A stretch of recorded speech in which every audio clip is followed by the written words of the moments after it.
दोस्तों, कोटा शहर शिक्षा नगरी के रूप में जाना जाता है। यह शहर राजस्थान का प्रमुख औद्योगिक शहर है। यह खूबसूरत शहर चंबल नदी के तट पर बसा हुआ है। आज हम इस वीडियो में कोटा शहर के इतिहास के बारे में जानेंगे।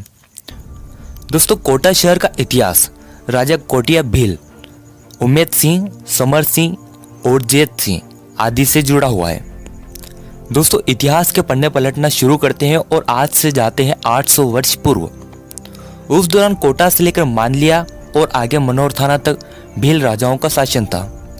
भील अपने आप में एक महाशक्ति के रूप में विद्यमान थे।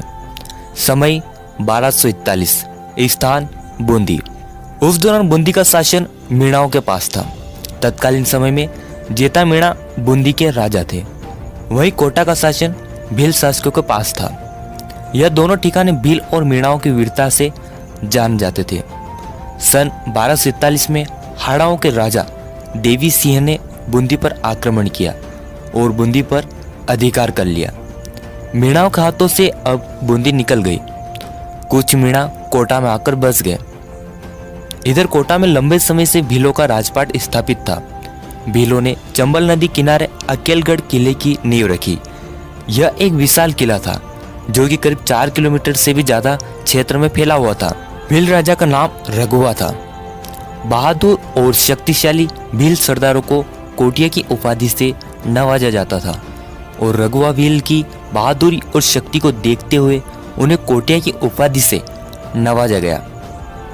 कोटिया भील के किले का नाम अकेलगढ़ था।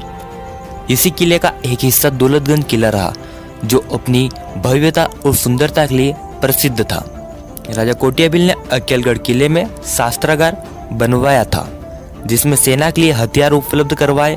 इतना ही नहीं, कोटिया भील ने अपने शास्त्रागार में जानवरों को भी युद्ध के लिए प्रशिक्षण दिलवाया ताकि युद्ध के दौरान वे जानवरों का प्रयोग कर सके। इस तरह से राजा कोटिया भील ने एक प्रकार से राज्य की सुरक्षा का इंतजाम कर रखा था। चंबल के एक किनारे राजा कोटिया भील ने अपने नगर के राजा थे, तो चंबल के दूसरी तरफ बूंदी का विस्तार था जहां हाड़ा राजा समर सिंह का शासन था। राजा कोटिया भील और उमेद सिंह के संबंध अच्छे थे। दोनों में अच्छी दोस्ती थी। बूंदी का शासन मीणाओं से हाड़ाओं ने छीन लिया, इसलिए कोटिया भील बूंदी के हाड़ाओं के खिलाफ थे। अक्सर उनकी सेना और बूंदी की सेना में झगड़ा होता रहता था। राजा कोटिया भील ने अपने निकटवर्ती राज्य बूंदी पर आक्रमण करने की योजना बनाई। कोटिया भील ने एक मजबूत सेना का गठन किया, नए नए हथियारों का निर्माण करवाया। उन्होंने अपनी सेना में जानवरों को भी प्रशिक्षण देकर सम्मिलित किया। उन्होंने एक बेहतर रणनीति बनाई और अपनी सेना को साथ लेकर बूंदी पर आक्रमण कर दिया। बूंदी और कोटा की सेनाओं में भयानक युद्ध हुआ। उनमें से कोई भी पीछे नहीं हटना चाहता था। दोनों सेनाओं के मध्य भयानक युद्ध हुआ, लेकिन कोटिया भील अपने मंसूबों में कामयाब नहीं हो पाए। लेकिन उन्होंने बूंदी के हाड़ाओं को बेहद नुकसान पहुंचाया। बूंदी कोटिया भील के हमले से कांप उठी। राजा कोटिया भील ने बूंदी के राजा समर सिंह के नाक में दम कर दिया। अब राजा समर सिंह ने एक योजना बनाई। युद्ध के मैदान में कोटिया भील ने बूंदी के कई सैनिकों को मौत की घाट उतार दिया था, जिससे बूंदी की सेना कम पड़ गई थी।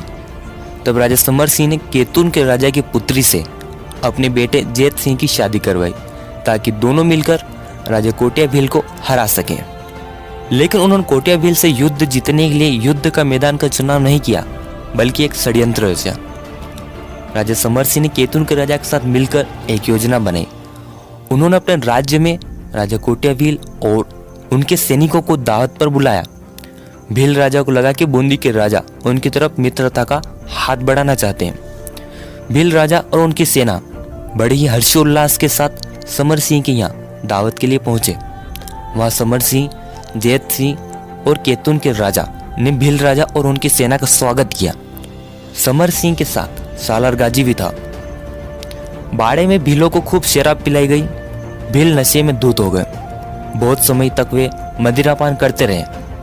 उन्हें नहीं पता था कि वे समर सिंह के षड्यंत्र का शिकार हो रहे हैं। दरअसल जिस जगह भील मदिरापान कर रहे थे उस जगह के नीचे बारूद लगाया गया था। समर सिंह ने बारूद में आग लगा दी, जिससे भयानक विस्फोट हुआ और कई भील उस विस्फोट में मारे गए। राजा कोटियाबिल हक्के बक्के रह गए। उनके मुंह से निकला षड्यंत्र। उन्होंने बचे हुए सैनिकों को एकजुट किया। इधर हाड़ाओं ने भीलों पर आक्रमण कर दिया। एक तो भील पहले ही नशे में धुत थे, ऊपर से वे बारूद की विस्फोट घायल भी थे, और अब हाड़ाओं ने उन पर आक्रमण भी कर दिया।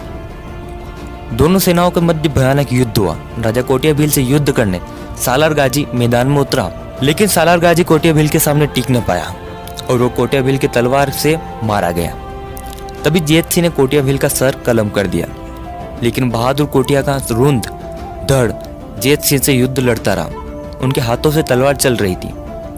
तब जेत सिंह ने कोटिया के कमर के ऊपर का हिस्सा काट दिया।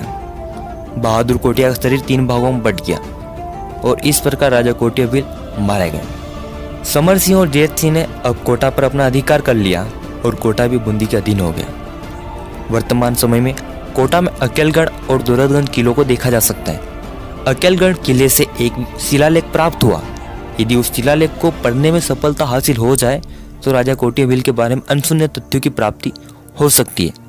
वर्तमान में कोटागढ़ पैलेस में राजा कोटियाबिल की याद में उनके शरीर के 3 हिस्से की मूर्तियां स्थापित है।